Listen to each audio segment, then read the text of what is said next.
Option 1981 में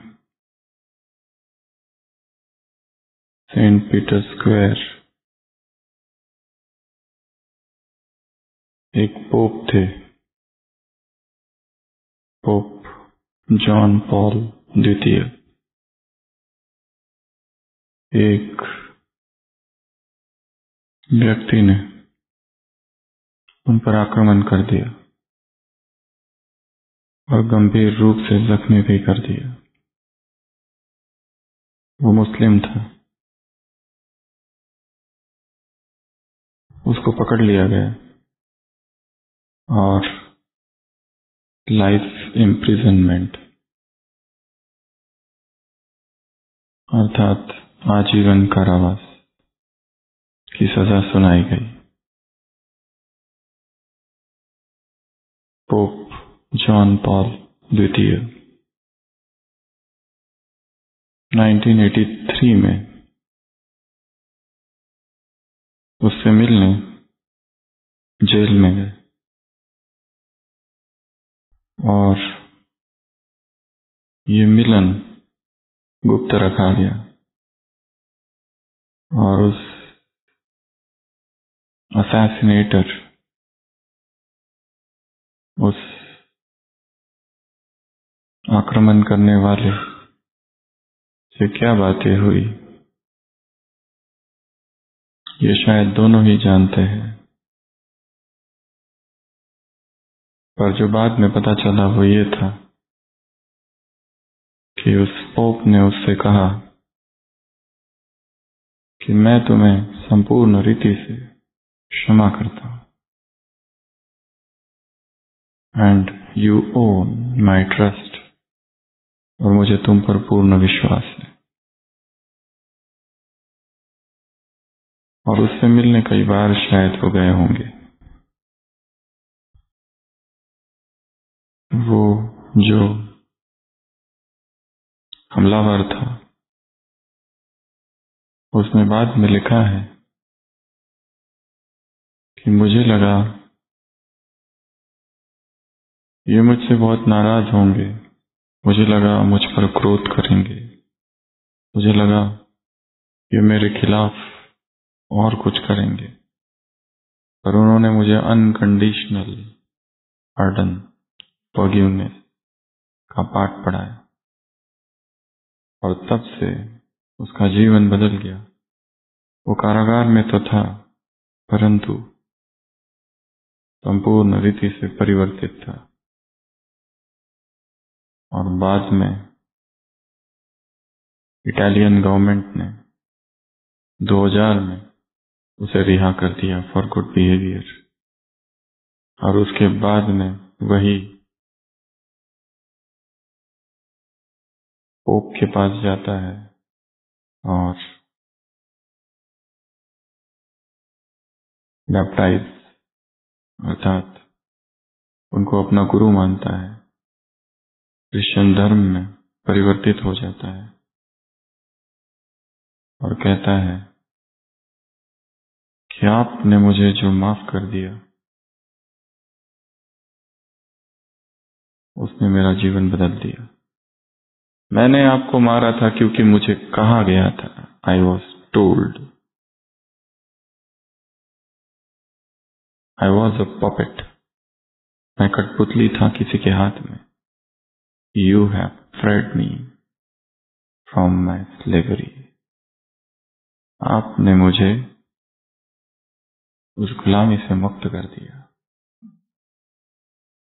जो हमारे प्रति शुभ भावना रखे, जो हमारे प्रति पॉजिटिव है, जो हमारी तारीफ करे, जो हमसे अच्छी बातें करे, उससे अच्छी बातें करना, उसकी तारीफ करना, उसके प्रति शुभ भावना रखना, उसके प्रति पॉजिटिविटी इन रिटर्न में देना बहुत सहज है।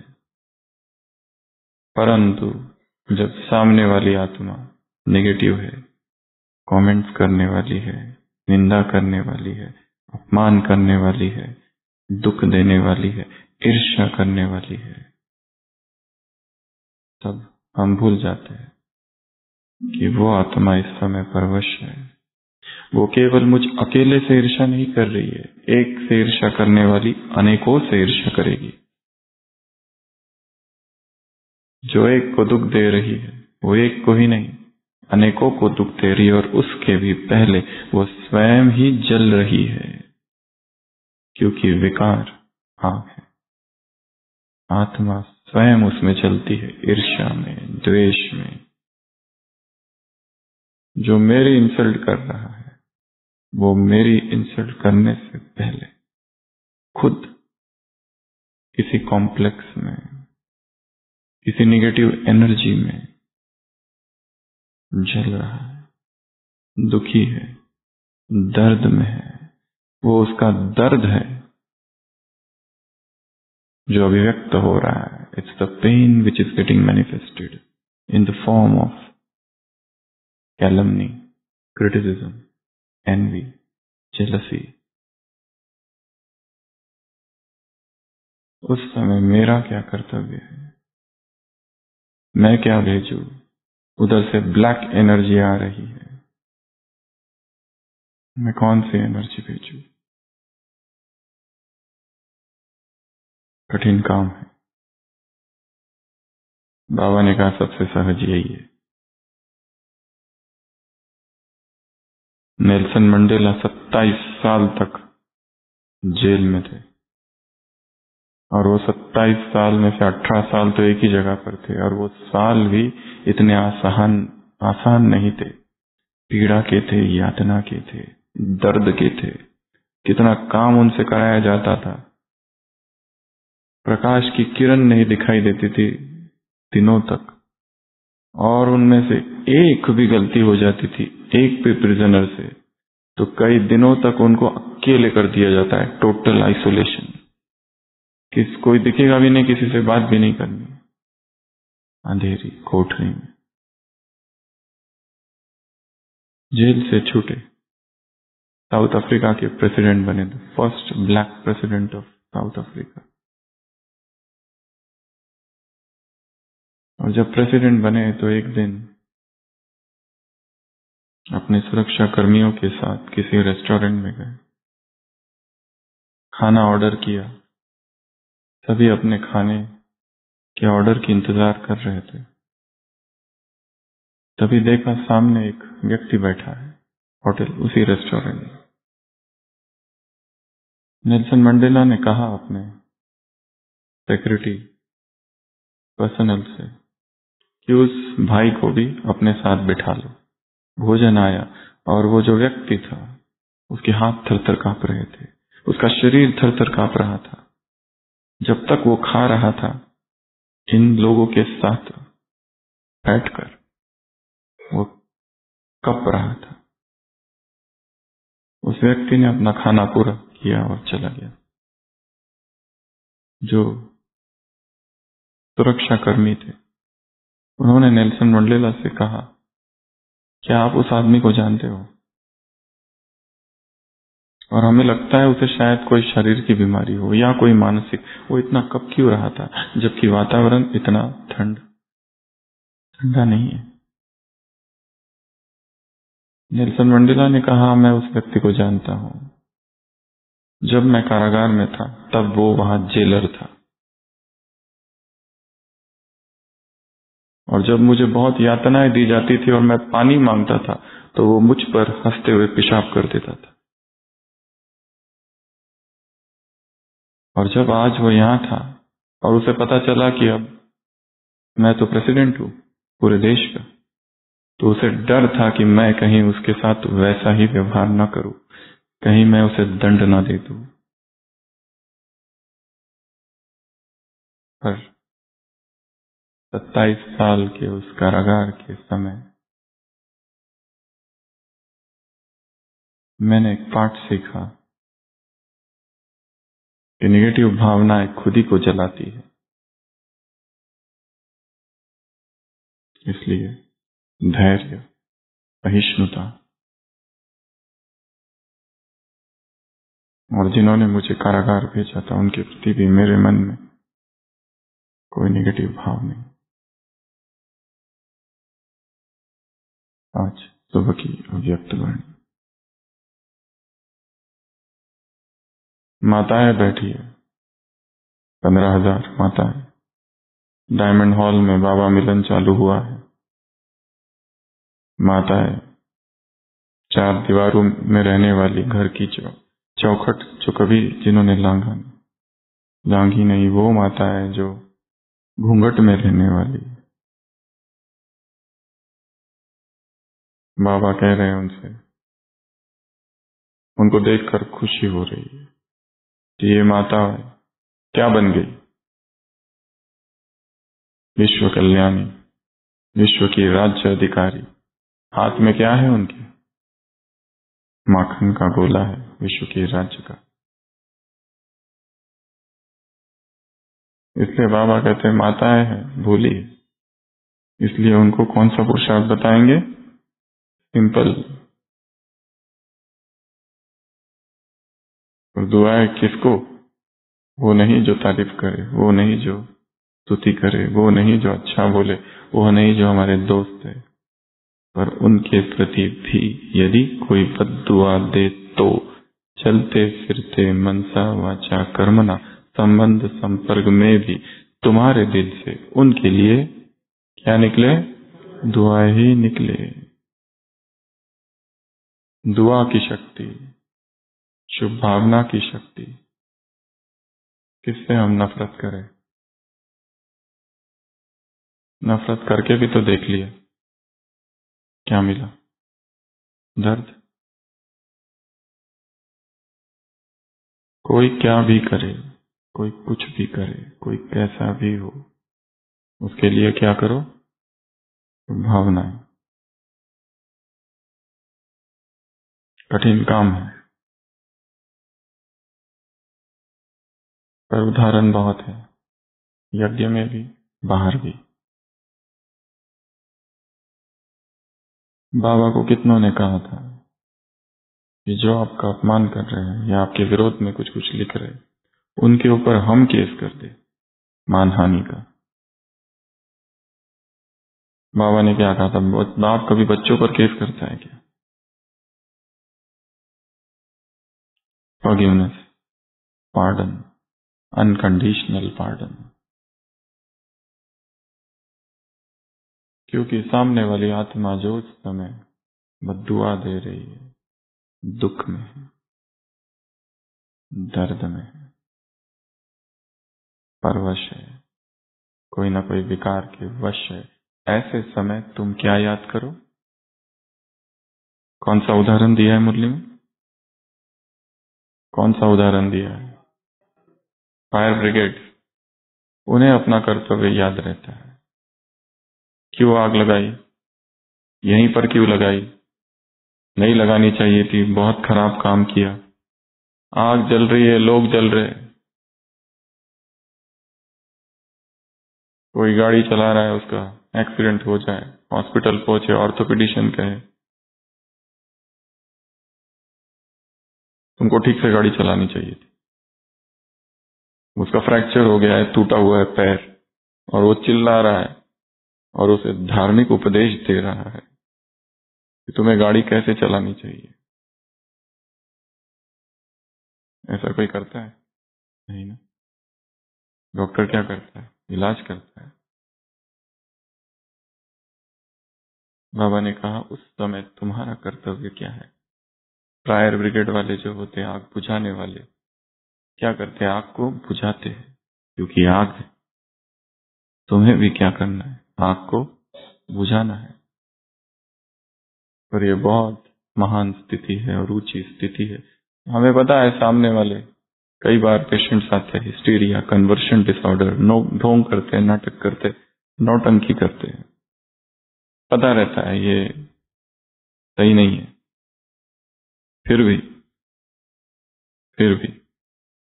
वो कर क्यों रहा है? वो जरूर कुछ तो दर्द है। वो दर्द ही तो उसे बाध्य कर रहा है, अटेंशन सीकिंग का। वो दर्द ही तो उसे बाध्य कर रहा है कि मेरी कोई तो परवाह करे।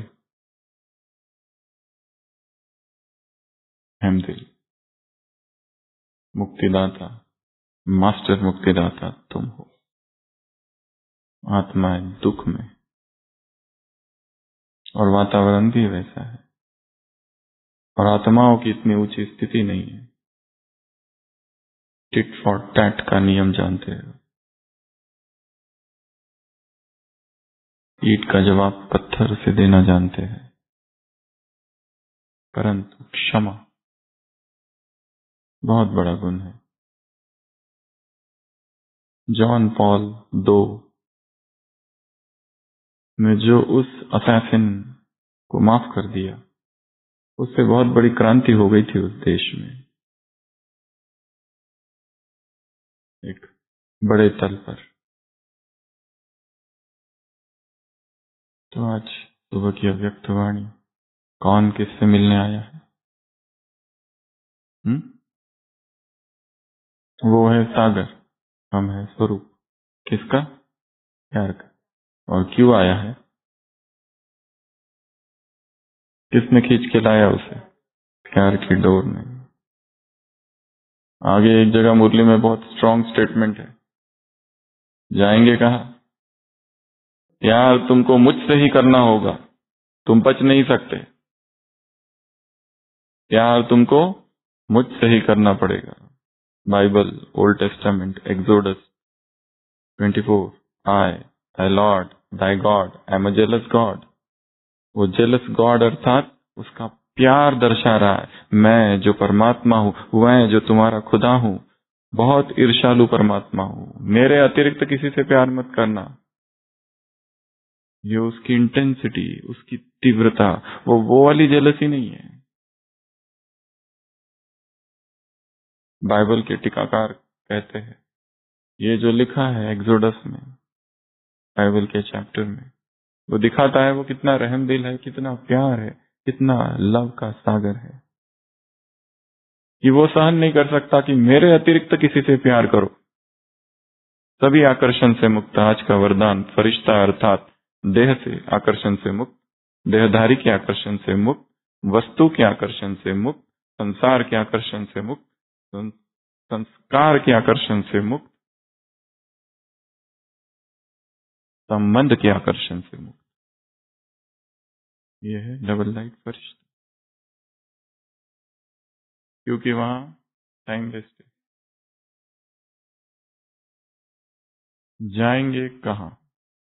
प्यार तुमको मुझसे ही करना पड़ेगा। इसको क्या कहे? उसका अहंकार, या उसका प्यार, या उसका डिक्टेटरशिप? क्या कहेंगे इसको? प्यार, सिंपल प्यार है ये, मीठा प्यार, कि कड़क प्यार, कठोर प्यार? किस कैटेगरी में डालेंगे स्टेटमेंट को? जाएंगे कहां? प्यार तुमको करना ही पड़ेगा।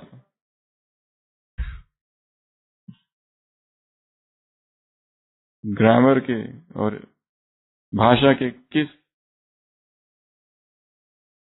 शब्दों में इसको कैटेगराइज करें? ये कौन सा संबंध है? बाप कह रहा है ऐसा, या टीचर, या सदगुरु? कौन कह रहा है ऐसा?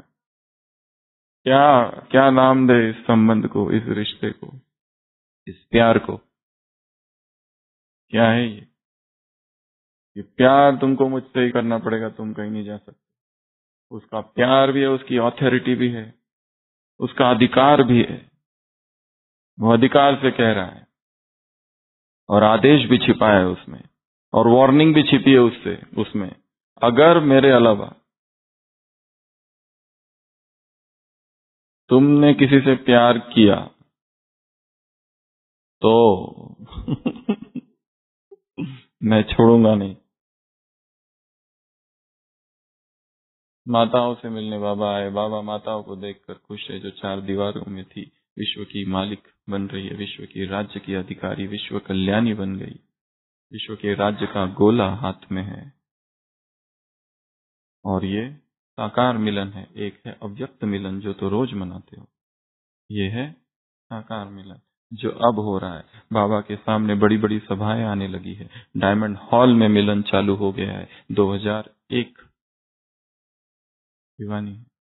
लास्ट संडे की मुरली में बाबा ने कहा था, ड्रामा चाहे कोई भी खेल दिखाए, बाप और बच्चों के मिलन को डैश भी रोक नहीं सकता। क्या याद है? ड्रामा भी रोक ना सका। और क्योंकि माताएं आई है तो बाबा ने कहा माताओं को ज्यादा भारी काम नहीं देना चाहिए, सिंपल काम, सिंपल मेथड, सहज पुरुषार्थ। कौन सा सहज पुरुषार्थ? दुआएं दो, दुआएं लो, है कोई भी हो, फिर उसके प्रति नेगेटिव भी चले तो याद रखो कि इस समय मेरा कर्तव्य क्या? कर्तव्य है आग बुझाना, कर्तव्य है, तुम चिकित्सक हो, वो रोगी बनकर आया है, उसकी चिकित्सा करनी है। और कभी कभी चुप रहना ही चिकित्सा है। Online insult, online comment, online criticism, online opposition का उत्तर है साइलेंस। पहले लड़ाइयां युद्ध भूमि में होती थी, अभी कहां होती है? सोशल मीडिया पर होती है। And the best weapon is मौन, नो आंसर। क्योंकि विरोध करने वाला खुद दर्द में, और जो एक का विरोध करता है वो कईयों का करता है, जो एक से ईर्ष्या करता है वो कईयों से ईर्ष्या करता है। स्वयं अस्वस्थ है, रुग्ण है, रुग्ण चित्त है, रुग्ण चेतना है, चिकित्सा की आवश्यकता है। पर उसे खुद पता नहीं पेशेंट को कि मैं रोगी हूं। वो तो दुख में है, वो तो दर्द में है। परंतु यदि डॉक्टर उसके साथ गुस्सा करे तो पेशेंट आते हैं, कई बार उल्टी कर देते हैं, पूरे कपड़े खराब हो जाते हैं, खून पूरा। अल्कोहलिक्स आते हैं, आते ही रहते हैं, ड्रंकर्ड, पियक्कड़, हंगामा करते हैं, मार भी देते हैं, स्टाफ को भी मारते, खरोच भी देते हैं, चाटा मारते हैं जोर से, लाइन खींच लेते हैं, क्या कुछ करते हैं। पर फिर भी वो नर्स, वो स्टाफ उसकी सेवा करती है, क्योंकि उसे पता है इस समय ही इज अंडर इन्फ्लुएंस। गुस्सा नहीं करती, क्रोध नहीं करती। उसी तरह बाबा ने कहा तुम्हारे सामने क्यों लगेंगी आत्माएं, दुखी है, तुम मुक्तिदाता हो। ये था एक भाग मुरली का। दूसरा भाग बाप दादा की एक आश है। कौन सी? कौन सी आश है? कारण को निवारण नहीं, दूसरी आश बताओ थोड़ा उसके पहले। वो तो है ही, पुरुषार्थ कैसा करो? तीव्र, तीव्रता लाओ पुरुषार्थ। और उस तीव्रता के लिए फिर आगे बताया, कारण को हटाओ, समस्या को हटाओ, और तीसरा क्यों। ये तीन शब्द है। कारण अर्थात excuse, master excuse maker, Hindi में, इंग्लिश में एक शब्द है। कुछ कुछ लोग होते हैं, वो क्या होते हैं? Master excuse maker. कारण ढूंढ ही लेते हैं। किसी ज्ञानामृत में एक बार आया था, मुरली न सुनने के 108 कारण। अभी तक मिला नहीं, पर वो एक ही बार देखा था, कौन सा है पता नहीं, पर बहुत अच्छे अच्छे कारण थे। घर में मेहमान आ गए, आ ही रहे थे बस, बारिश ही आ गई, साइकिल से निकला ही था, साइकिल की टायर ही पंक्चर हो गई, क्या करे। आ ही रहते, निकल ही रहते तो बुखार जैसा लग रहा था, थोड़ा गरम गरम, थर्मामीटर में नहीं था, गरम लग रहा था। एक्सक्यूजेस, ये कारण, ये कारण, ये कारण, 3 बार बताया, ये कारण, ये कारण, ये कारण। अमृत वेला क्यों नहीं उठते? सेवाएं बहुत, लेट हो जाता है सोने में, ये कारण, ये कारण। ब्रह्मचर्य में क्यों परिपक्व नहीं हुए अभी तक? ये कारण, ये कारण, ये कारण। अभी तक इमोशनली स्टेबल क्यों नहीं है? डिस्टर्ब क्यों हो जाते बार बार? ये कारण, ये कारण, ये कारण।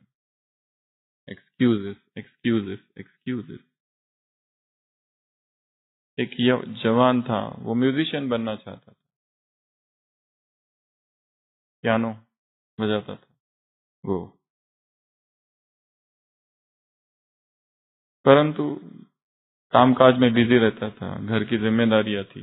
एक बार एक बूढ़े संगीतज्ञ से, म्यूजिक मास्टर से मिला और उसने कहा कि मुझे ना बहुत बड़ा म्यूजिशियन बनना है, तो क्या करूं, मैं बहुत व्यस्त रहता हूं। उस म्यूजिशियन ने कारण बताया, इस वजह से तुम, ये कारण नहीं है। तो यही तो कारण है, और क्या कारण है? वो म्यूजिशियन कहता है, you are afraid of success. ये कारण है। बोलता है क्या, मुझे सफलता से भय लगता है? कहता है हाँ, यही कारण है। क्योंकि सफलता के साथ रिस्पॉन्सिबिलिटी आती है, प्रेशर आता है, और you have to keep yourself at a very high level. सफलता एक बार मिल गई तो आपको अपने आप को ऊंचे लेवल पर ही रखना पड़ता है, क्योंकि लोगों की एक्सपेक्टेशंस जुड़ जाती है। You are afraid of success. वो युवक एकदम रुकता है, थोड़ा सा देखता है खुद के अंदर और कहता है हाँ, यही कारण है, मुझे सफलता से भय लगता है। And there is a twist. वो ओल्ड म्यूजिशियन कहता है, तुमको देखकर ही मैंने पहचान लिया, क्योंकि ऐसी अवस्था मेरी भी थी कभी। एक्सक्यूजेस व्यक्ति क्यों बनाता है?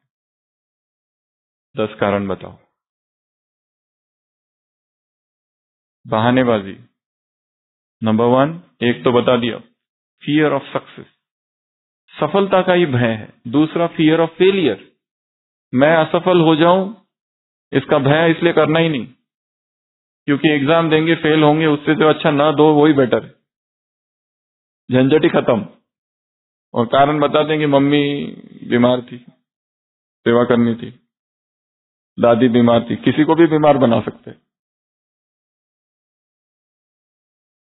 सेवाएं बहुत थी, अब कौन थोड़ी पूछेगा तुम्हारी क्या सेवा है और तुम कितने बिजी थे, रात भर जागना पड़ा, तो कोई थोड़ी ना आके देखेगा तुम क्या थे। बीमारी इतनी थी, सिर दर्द था, दिखता थोड़ी है, कमर दर्द दिखता है क्या? तबीयत ही ठीक नहीं थी, क्या करूं? पहला कारण फियर ऑफ सक्सेस, दूसरा कारण फियर ऑफ फेलियर, तीसरा कारण परफेक्शनिज्म। एकदम मैं परफेक्ट, मतलब मैं कुछ करूंगा ना एकदम परफेक्ट होना चाहिए, ऐसे छोटा मोटा मैं नहीं कर सकता, मतलब वो एकदम बेस्ट होना चाहिए। पूरी मेरी जब तैयारी हो जाएगी ना अच्छी, तभी मैं करूंगा, बाकी कम तैयारियों के साथ मैं कुछ नहीं करना चाहता। मेरा परफॉर्मेंस जो होगा ना एकदम टॉप लेवल का ही होना चाहिए हमेशा। इसलिए व्यक्ति क्या कर देता है, बहाने बनाते रहते हैं। ये तीसरा कारण। चौथा, रिस्पॉन्सिबिलिटी आ जाती है ना। अगला कारण, कंफर्ट जोन के अंदर रहने की आदत पड़ गई है। एक्सक्यूज इसलिए व्यक्ति बनाता है क्योंकि उसको कुछ नया करना है, कुछ चैलेंजिंग करना है, कुछ क्रांतिकारी करना है, तो कंफर्ट जोन के बाहर निकलना पड़ता है उसको। और कंफर्ट जोन के बाहर निकलते ही चैलेंजेस सब चालू हो जाता है। कुछ नया करने में दुनिया विरोध करती है। Comfort zone. अगला, लैक ऑफ कॉन्फिडेंस, कॉन्फिडेंस ही नहीं है व्यक्ति में, इसलिए क्या करता है, बहाने बनाते रहता है। दूसरा, अगला, भय है। हमारे जो डीपेस्ट फियर है वो किस रूप में मैनिफेस्ट होते हैं, एक्सक्यूजेस के रूप में। हमारे जो सबसे गहरे भय है वो कैसे प्रकट होते हैं, कारण। अगला, टाल मटोल करना, प्रोक्रेस्टिनेशन। अगला, आदत ही बन गई है। 4 विद्यार्थियों की कहानी कई बार हमने सुनाई है। कल एग्जाम थी, भूल ही गए, पार्टी में चले गए, आधी रात को पता चला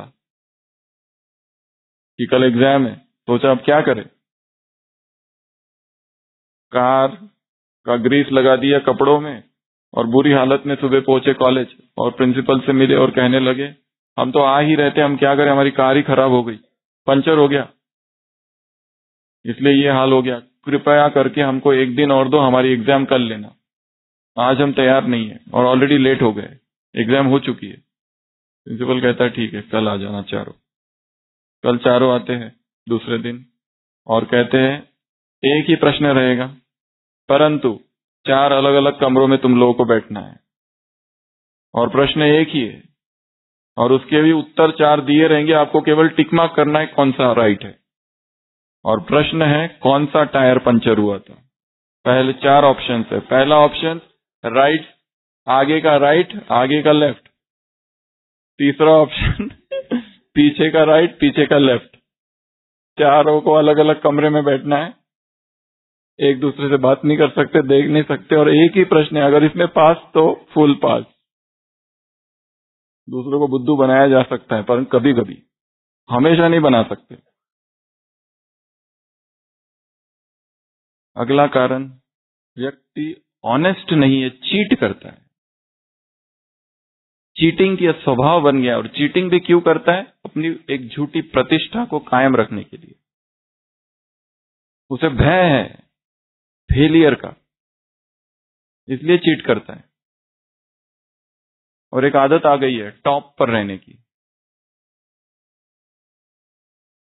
फेलियर का भी मजा चखना चाहिए, फेलियर ज्यादा सिखाता है, टॉप पर रहना कम सिखाता है। लैक ऑफ ऑनेस्टी, कारण ये कारण ये कारण ये कारण ये कारण, मुरली में कहा है। कारण को निवारण करो, कारण को समाधान, समस्या को समाधान स्वरूप अपने आप से दृढ़ संकल्प लो कि आज के बाद अपने आप को दिल से अंतर्मुखी होकर दृढ़ संकल्प करो कि ना स्वयं प्रति ना दूसरों प्रति समस्या बनेंगे। और बाप दादा एक्स्ट्रा मदद कब देंगे, जब इस स्मृति को, जब इसकी स्मृति रहेगी दृढ़ प्रतिज्ञा की तो। और कारण तो बनने ही है, बाबा ने कहा ऐसा नहीं कि ये नहीं समझो कि नहीं होगा, और कुछ कुछ कुछ कुछ होते रहेगा। और इस मुरली में बहुत अच्छी एक विधि बताई है बाबा ने, जब भी कोई समस्या आए तो क्या करो। 1 2 3 4, 1 2 3 4। स्टेप नंबर 1, समस्या है, बाप को सामने रखो। अभी समस्या है, समस्या चल रही है, मन में ही समस्या है, कारण बनाना यही तो एक समस्या है। कारण ही बनाते रहते, एक्सक्यूज ही देते रहते, ये है वो है ये है वो है ये है वो है। स्टेप नंबर 1, बाप को सामने रखो। स्टेप नंबर 2, दिल से कहो बाबा। स्टेप नंबर 3, बाबा हाजिर। स्टेप नंबर 4, समस्या हट गई। इसका विजुअलाइजेशन करना है। वो समस्या को किसी भी रूप में ले लो, कोई खिलौना ले लो और सोचो ये समस्या, ठीक है। अब ये समस्या हाथ में है और फिर देखो बाबा सामने है। स्टेप नंबर 2, दिल से क्या कहेंगे, बाबा। स्टेप नंबर 3, देखो बाबा हाजिर हुआ है, इन फ्रंट आया है, वास्तव में आया है। हाथ पकड़ के देखो, है ना वही कि भ्रम हो रहा है। और स्टेप नंबर 4, जो वो करेगा, सोचो उसने ये समस्या ली और इसको हटा दी। ये है विधि, अच्छी विधि है ना। बाबा को सामने रखो, दिल से कहो बाबा, वो हाजिर, समस्या हटी। 4th step method. कोई भी समस्या रहने दो, और समस्या तो आएगी, और जितनी ज्यादा समस्या, जितने ज्यादा विघ्न, जितने ज्यादा चैलेंजेस, उतनी ही ग्रोथ। जितना ज्यादा कंफर्ट जोन के अंदर, जितना कंफर्टेबल लाइफ, जितनी कोई एग्जाम नहीं, कोई परीक्षा नहीं, कोई विघ्न नहीं, आराम से जी रहे, उठ रहे हैं, सुबह उठ रहे हैं, मुरली अमृत वेला, आराम आराम से सब चल रहा है, अनटच्ड। तो ग्रोथ भी नहीं होगी। ग्रोथ तो चालू ही होती है लिव डेंजरसली, जब कोई चैलेंज ले लेते हो, कोई व्रत ले लेते हो, कोई प्रतिज्ञा कर लेते हो, कोई ओथ, तब हमारे अंदर जो सुषुप्त शक्ति है वो सारी जागृत होने लगती है। वो जागृत नहीं है अभी, स्टार्ट मैनिफेस्टिंग। इसीलिए हर दिन कोई ना कोई चैलेंज लेना है। इस मुरली में कहा है, शुरुआत में तुम्हारी क्या प्रतिज्ञा थी? बच्चों को कहा ना, क्या? असंभव को संभव करना। चैलेंज इतना सिंपल नहीं होना चाहिए, थोड़ा असंभव टाइप होना चाहिए। वो भोजन से संबंधित हो सकता है, वो अमृत वेले से संबंधित हो सकता है, वो ब्रह्मचर्य से संबंधित हो सकता है। अखंड ब्रह्मचर्य की प्रतिज्ञा, अनब्रोकन सेलिबसी। अंदर में तो पवित्रता के संस्कार है ही, वो जागृत हो जाएंगे, बाहर आ जाएंगे। अभी अभी हम एक जगह थे, वहां पर एक विदेश की महिला मिली। 2 दिन से उसका कोर्स चल रहा था। जो ब्रह्मा कुमारी इसका रिट्रीट सेंटर है उसी के बाजू में रह रही थी। भारत की नहीं थी, जर्मनी की थी। और हमसे कहा उससे बात करो। हमने बात की तो पता चला कि वो तो बहुत बड़ी म्यूजिशियन है। Not only musician, she is a singer. Not only that, she is extremely popular. हमने कहा तुम यहाँ क्या कर रही हो? उसने कहा मैंने वो सब छोड़ दिया। At the top of her popularity, क्योंकि जीवन का एक प्रश्न ने मुझे घेर लिया, मैं हूं कौन। और ढूंढते ढूंढते ब्रह्मा कुमारी तक पहुंच गई। अभी तक उसे समझ नहीं आ रहा है, वहां के जो भाई थे उन्हें इंग्लिश आती नहीं थी, फिर भी वो कोर्स करा रहे थे उसका। और उसने अपनी डायरी दिखाई, उसने डायरी में उसने अपने डायग्राम बनाए हुए थे। उसका वो भी है हमारे पास चित्र, हु एम आई, फिर लिख रही है। फिर इसलिए भाई ने कहा कि इनसे थोड़ा आप देख लो, ये क्या कुछ बात करो इनसे। और ये भाई पूछ रहा था आगे का कोर्स कराऊं कि नहीं कराऊं, डर लग रहा है मुझे तो उससे। पर वो बहन ऐसी थी, फ्रांसिस का उसका नाम है, यूट्यूब पे टाइप करो फ्रांसिस का, उसके सारे गीत आ जाएंगे। और उसके गीत भी ऐसे वैसे गीत नहीं है, वो गीतों को हमने सारे जर्मनी में गाए हुए गीत, उसके गीत की हमने एक लाइन ली जो उसने खुद ने लिखा था, उसका ट्रांसलेट किया इंग्लिश में। उसमें वो गीत का अर्थ था, I am light, I am free, I am a Phoenix, मुझे मुक्त होना है। ऐसे ऐसे सारे शब्द है उसके, और इतनी सुंदर आवाज है। पर उसने कहा कि मेरे पेरेंट्स मुझे समझ ही नहीं पा रहे। उसने कहा अभी भी वही है। हमने कहा यहाँ आ जाना कोर्स पूरा होने के बाद। हमने कहा आगे क्या करना है वो तो मुझे पता नहीं, कहाँ जाना है वो भी पता नहीं, क्या करना है वो भी पता नहीं, सब छोड़ के घूम रही है। क्योंकि जीवन का लक्ष्य क्या है, मैं हूं कौन, यही प्रश्न है। इतनी प्यासी है आत्मा है। और वहां पर जो आई वो, उसने कहा यहाँ मुझे जैसी शांति मिली और कहीं नहीं मिली। बहुत बड़ा कैंपस है, जैसे मधुबन है वैसे ही बनाया हुआ। वहीं रहती है बाजू में, आती रहती है दिन भर, और बहुत सिंपल। जो ऐसी संसार में आत्माएं हैं, तो हमें क्या करना है? मुक्तिदाता हम है। खुद ही निवारण स्वरूप नहीं है तो दूसरों को निवारण स्वरूप बनाकर निर्वाण धाम कैसे भेजेंगे? प्रश्न पूछा है बाबा ने। तो समस्या आए तो क्या करो? स्टेप नंबर 1 सामने देखो, स्टेप नंबर 2 बाबा कहो, स्टेप नंबर 3 देखो वो हाजिर हो गया, स्टेप नंबर 4 समस्या हट गई। एक दूसरा, दृढ़ प्रतिज्ञा करो, मैं करूंगा। टीचर्स बोलो, पांडव बोलो, शक्तियां बोलो, सब कहेंगे मैं करके दिखाऊंगा। क्या करके दिखाऊंगा? ये दृढ़ प्रतिज्ञा। कौन सी दृढ़ प्रतिज्ञा? न स्वयं के प्रति न अन्य के प्रति स्वरूप नहीं बनेंगे। और इसको मदद किसकी मिलेगी? बाबा की मदद कब मिलेगी? जब उस दृढ़ प्रतिज्ञा की क्या हो? स्मृति। अर्थात उसको रिवाइज करते रहना कि ये प्रतिज्ञा हमने की है। रिवाइज करते रहना है, नो एक्सक्यूजेस। बहुत एक्सक्यूजेस दे दिए, enough is enough, stop, now work, now do action. और इसी मुरली में और दो बातें, तुम्हारा कर्तव्य क्या है और तुम्हारे टाइटल क्या है। कर्तव्य है विश्व कल्याणी, टाइटल है मास्टर सर्वशक्तिवान, अर्थात जिस समय जिस शक्ति की आवश्यकता है उस शक्ति को ऑर्डर करो, उस शक्ति का यूज करो, शक्ति उसी समय आए। जैसे हाथ पैर इन सबको चलाते हो वो तुम्हारे कंट्रोल में, वैसे शक्तियों का आह्वान करो। ये है मास्टर सर्वशक्तिवान। तो एक तरफ तो दुआएं देना, दूसरी तरफ समस्याओं को खत्म करना, कारण को हटा देना, तीसरी तरफ मास्टर सर्वशक्तिवान बनना। और एक बात, ज्यादा गंभीर और सीरियस, टू मच। योगी गंभीर होता है पर गंभीर से ज्यादा योगी हल्का होता है, अंदर से हल्का।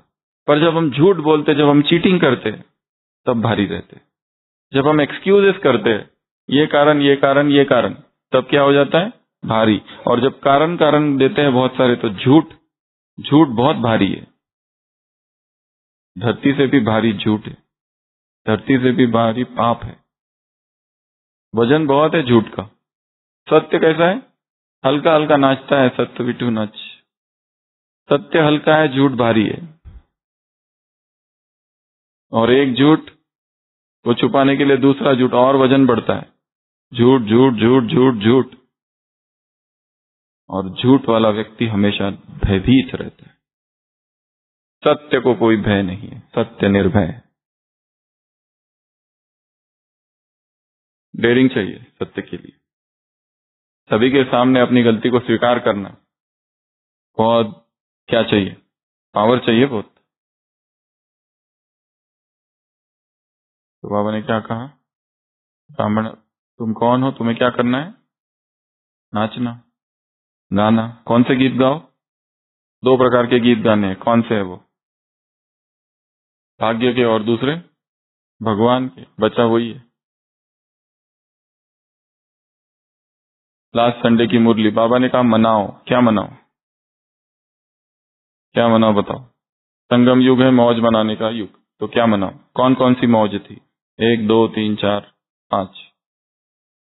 एक, अंतर्मुखी होकर अतीन्द्रिय सुख की मौज मनाओ, महादानी बनकर महादान देने की मौज, आपस में रूरियान की मौज, आपस में डांस की मौज, और संबंध संपर्क में पांचवा कौन बताएगा, एक हफ्ता ही हुआ है। खुशबू, कौन सी, गुणों की खुशबू लो, ये मौज मनाओ। और 4 संस्कार हटाओ, कौन से 4 संस्कार, नटखट, चतुराई, अलबेलापन और आलस। उस मुरली का बता रहे हो कि ऐसा ही जनरल बता रहे हो। हद की बातें और हद के संस्कारों से ऊंचे उड़ जाओ, बहुत स्ट्रांग वाक्य था लास्ट संडे की मुरली में। हद की बातें और हद के संस्कारों से ऊंचे उड़ जाओ। छोटी छोटी बातों में नहीं फंसे रहो, ये इतने का है, ये उतने का है, इसकी कीमत इतनी है, उसकी कीमत इतनी है, भूल क्या करना है। ऊपर इसने ये किया, उसने वो किया, ये ऐसा करता है, उसने ये ले लिया, उसने वो ले लिया। ऊपर हद की बातें और हद के संस्कार, उससे क्या करो, ऊपर उठ जाओ। तो ये एक पॉइंट थी। आगे और क्या था मुरली में, हाँ, और हाँ, सिक्योरिटी वाले से मुलाकात भी है। क्या कहा उनको, जो वहां है नहीं उसको भगवान याद कर रहा है। होगा कोई ऊपर याद में, गहरी याद में बैठा होगा बाबा, जाने की सोची होगी पर ड्यूटी आ गई, तो भगवान उसे याद कर, और कितनी सेवा कर रहे हैं, गॉड अप्रिशिएट कर रहा है। ओआसी का उद्घाटन, क्या कहा उसमें,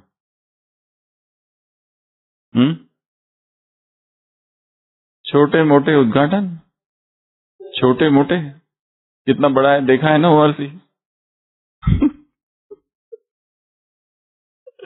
भगवान के लिए क्या है ये? छोटे मोटे उद्घाटन। भुज का भूकंप आ गया, क्या है? छोटी सी रिहर्सल, खेल में खेल। 1 लाख से ज्यादा लोग घायल, छोटी सी रिहर्सल। 3 लाख घर बर्बाद, छोटी सी रिहर्सल। सारा कुछ बसाने के लिए 10 साल लग गए, छोटी सी रिहर्सल, छोटी सी बात। बेहद है दृष्टि उसकी। तो आज की मुरली से क्या क्या सीखेंगे? पॉइंट्स निकालते हैं जो करनी है, जो सीखना है। सबसे पहला तो प्यार। उसके प्यार की रस्सी से उसे खींचा जा सकता है। प्यार प्यार प्यार। देहधारी से प्यार करके देख लिया, मिला दुख। अब भगवान से ट्रायल, लेट्स सी क्या होता है, क्या मिलता है। और प्यार भी कैसा? उससे गहरा, जो उसने कहा वो किया, ऐसा प्यार। उसको देखते रहो, उससे बात करते रहो, उससे दृष्टि लेते रहो। उसको देखना, उससे दृष्टि लेना, उससे बात करना, अनुभव करना, विजुलाइज करना, पिक्चर्स क्रिएट करना, ये पहला काम। दूसरा काम था दुआएं देना। किसको? आत्माओं को। तो माफ करना और माफी मांगना। बौद्धिज्म में इसको मेट्टा मेडिटेशन कहा जाता है, लविंग काइंडनेस मेडिटेशन। मैत्री भाव, मैत्री देना, सबका कल्याण हो, मेरा कल्याण हो, उनका कल्याण हो, जगत का कल्याण हो, सब के प्रति लविंग काइंडनेस मेडिटेशन। कोई भी हो, कैसा भी हो। तो अमृत वेला आत्माओं को माफ करना और आत्माओं से माफी मांगना, ये 2 काम होते रहना चाहिए।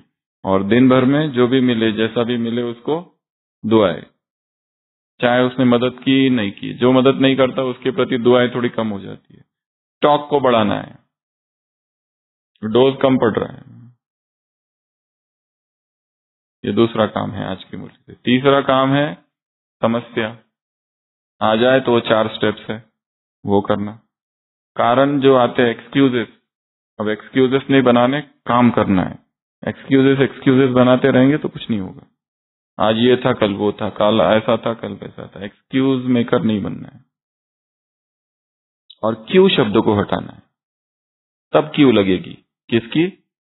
आत्माओं की। तो ये एक काम बताया। अगला बताया नाचते रहना, गाते रहना, अर्थात खुशी में रहना, मिलन मनाते रहना, दुखी नहीं, उदास नहीं। Singing. Saint Francis of Assisi थे इटली के। जब वो मरण शैया पर थे, जोर जोर से गा रहे थे। उनका जो परम शिष्य था, और वो जो सारा इतना बड़ा विस्तार हो चुका था उसके आश्रम का, वो उनसे कहने लगा, आप कोई साधारण नहीं हो, लोग आपको संत मानते हो और खिड़की के बाहर ही पूरी जन समुदाय खड़ा है। आप ऐसे चिल्लाएंगे तो क्या इंप्रेशन पड़ेगा लोगों पर। हमारा जो फ्रांसिसियन ऑर्डर जो बना है, जो संस्था बनी है, उसका इंप्रेशन, उसकी डिग्निटी क्या क्या है कि कोई क्रिश्चियन है और ये गा रहा है और चिल्ला रहा है। वो मरते समय मर रहा है संत। फ्रांसिस कहता है, सेंट फ्रांसिस, मैं क्या करूं, इतनी खुशी है भीतर, इतनी खुशी है। कब? मरते समय, कि मैं गाए बिना रह नहीं सकता। How should I praise the Lord. वो अपने शरीर से बातें कर रहा है, शरीर मैंने तुझे बहुत तंग किया, माफ करना। तू भी शरीर को भी माफी मांग रहा है, उस भगवान से बातें कर रहा है, कैसे मैं उसका धन्यवाद करूं। तूने जीवन को क्या बना दिया, क्या था और क्या बना दिया। वो तो मैं गा रहा हूं। और गाते गाते पूरे क्रिश्चियन फिलॉसफी में एकमात्र संत है जिसने गीत गाते गाते शरीर छोड़ा। None other than Saint Francis of ACC.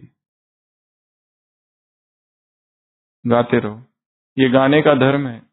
Singing messiahs, singing avatar, dancing avatar. हम कौन है? डांसिंग अवतार। ऐसे ऐसे रूहानी सोशल वर्कर आत्माओं को, ऐसे ऐसे डबल लाइट फरिश्तों को, ऐसे विश्व राज्य अधिकारी आत्माओं को, ऐसी माताओं को, ऐसे टीचर्स को, ऐसे पांडवों को, पांडवों के बिना भी ये काम अपूर्ण है, ऐसे विश्व कल्याणकारी आत्माओं को, विश्व के राज्य के माखन का गोला जिनके हाथ में, ऐसी माताओं को, ऐसे भगवान को जिन्होंने अपने प्यार की डोर में खींच कर नीचे लाया है, ऐसी आत्माओं को, ऐसे मास्टर सर्वशक्तिवान आत्माओं को, ऐसे समस्या का समस्या स्वरूप ना स्वयं के प्रति ना दूसरे प्रति, समस्या को समाधान स्वरूप क्यू को खत्म करने वाली ये दरवाजा, इसको बंद करो बाबा ने कहा।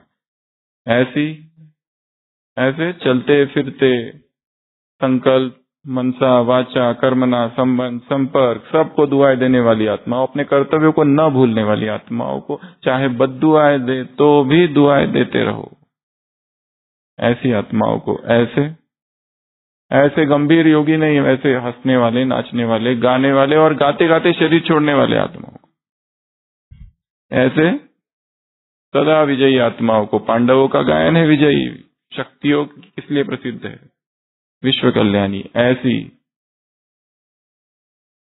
स्मृति को, दृढ़ संकल्प की इस स्मृति रखने वाली आत्माओं को और बाबा की एक्स्ट्रा मदद लेने वाली आत्माओं को, ऐसे ऐसे ऐसे निवारण स्वरूप आत्माओं को, समाधान स्वरूप आत्माओं को, ऐसे ऐसे सिकिला दे मैं आपको प्रत्यक्ष करने वाली, ऐसे बाप अकेला प्रत्यक्ष नहीं होगा, साथ में प्रश्न, ऐसे हिम्मतवान आत्माओं को, ऐसे फायर ब्रिगेड आग बुझाने वाली आत्माओं को, बाप दादा का याद प्यार, गुड नाइट और नमस्ते। हम रूहानी बच्चों की रूहानी बाप दादा को याद प्यार, गुड नाइट और नमस्ते। ओम शांति।